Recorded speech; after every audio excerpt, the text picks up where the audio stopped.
Assalamualaikum warahmatullahi wabarakatuh. Perkenalkan, nama saya Hanuniar dengan NIM 10602017 dari kelas TRPL 2A. Di sini saya akan mempresentasikan tentang analisis keamanan dan optimasi sistem terdistribusi dengan studi kasus aplikasi e-commerce toko aman. Di sini saya eh, akan memenuhi tugas untuk mata kuliah sistem terdistribusi. Nah, mengapa keamanan dan performa itu penting? Jadi, sistem terdistribusi masa kini menjadi tulang punggung banyak aplikasi digital, termasuk e-commerce yang harus melayani jutaan pengguna secara bersamaan dari berbagai lokasi. Nah, komponen yang tersebar membuka banyak titik masuk yang berpotensi diserang. Komunikasi antar server yang kompleks meningkatkan risiko kegagalan dan gangguan performa. Keamanan dan performa harus dianalisis bersamaan, bukan terpisah agar sistem tetap aman sekaligus cepat. Jadi, untuk sebagai contoh nyatanya, eh, sistem melayani ribuan transaksi per menit dan menyimpan data pribadi dan pembayaran. Target utamanya adalah serangan siber. Untuk studi kasus aplikasi e-commerce toko amannya, ini ada aplikasi namanya Toko Aman, yaitu platform jual beli online. Fungsi utamanya yaitu sebagai katalog produk, keranjang belanja, pembayaran, dan notifikasi pesanan. Mengapa ini termasuk sistem terdistribusi? Karena yang pertama, komponen berjalan di server berbeda dan saling terhubung melalui jaringan. Dan tetap harus tersedia meski satu komponen gagal. Dan juga mampu menangani banyak pengguna secara bersamaan. Di sini ada arsitektur sederhananya di mana dari web dan mobile melalui API gateway dan ada out server, product service, order service, payment service, lalu kemudian disimpan di database per service-nya dan akan memunculkan pesan antrian. Nah, ada tahapan secure LDS SDLC-nya dan ancaman dari tiap tahap.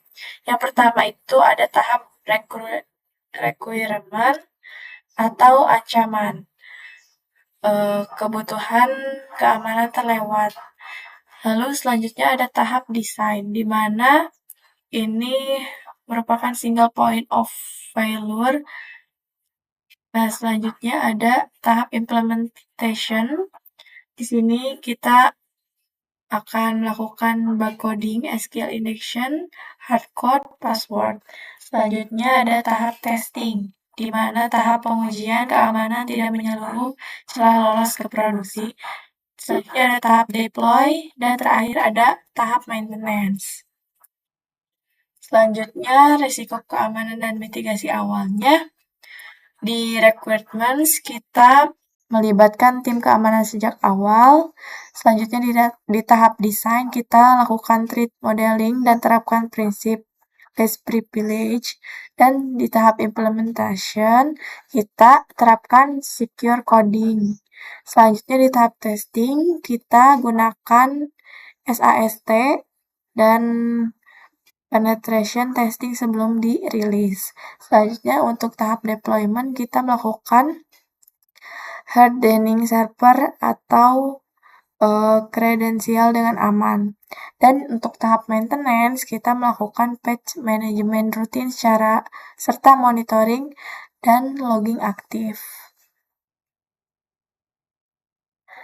Untuk input validation dan sanitasi datanya, kita memastikan semua data dari pengguna atau prompt maupun API sesuai format yang diharapkan sebelum diproses lebih lanjut. Untuk sanitasi datanya, kita membersihkan data dari karakter atau kode berbahaya sebelum disimpan ke database atau ditampilkan kepada pengguna lain. Untuk di tahap SQL injection dan cross-site scripting atau XSS, ini merupakan Untuk di SQL injection, kita melakukan penyerangan menyisipkan perintah SQL lewat kolom input untuk membaca atau mengubah data di database secara tidak sah. Untuk XSS, kita melakukan penyerang dan menyisipkan skrip berbahaya ke halaman web. Nah, dampaknya adalah pencurian sesi cookie, tampilan halaman dirusak, penyebaran malware ke pengguna lain jika kita melakukan kode seperti ini atau skrip seperti contoh input ulasan berbahaya ini. Selanjutnya ada race condition pada transaksi. Sebelumnya apa itu race condition? Race condition merupakan kondisi ketika dua proses atau lebih mengakses dan mengubah data yang sama secara bersamaan, sehingga hasil akhirnya tidak sesuai dengan harapan. Contoh kasusnya yaitu dua pelanggan menekan tombol checkout untuk stok akhir sebuah barang secara bersamaan tanpa penanganan yang tepat. Sistem bisa saja meloloskan kedua transaksi hingga stok menjadi minus. Nah, untuk solusinya, gunakan locking dan lakukan bungkus proses dalam atomic transaction pada database, dan yang terakhir menerapkan optimistic locking untuk mendeteksi konflik data. Berikut merupakan contoh implementasi amannya. Selanjutnya, untuk pemindaian kerentanan dengan OWASP Zap. OWASP Zap ini merupakan tools open source populer untuk penggunaan keamanan aplikasi web didukung komunitas OWASP. Cara kerjanya, ZAP mengirimkan berbagai payload uji ke setiap form dan endpoint API, lalu menganalisis respon aplikasi untuk mendeteksi celah seperti SQLi, XSS, dan header keamanan yang hilang. Untuk contoh hasil scanningnya, ada missing security dengan tingkatan sedang dan outhead third party library dengan tingkatan tinggi, dan selanjutnya.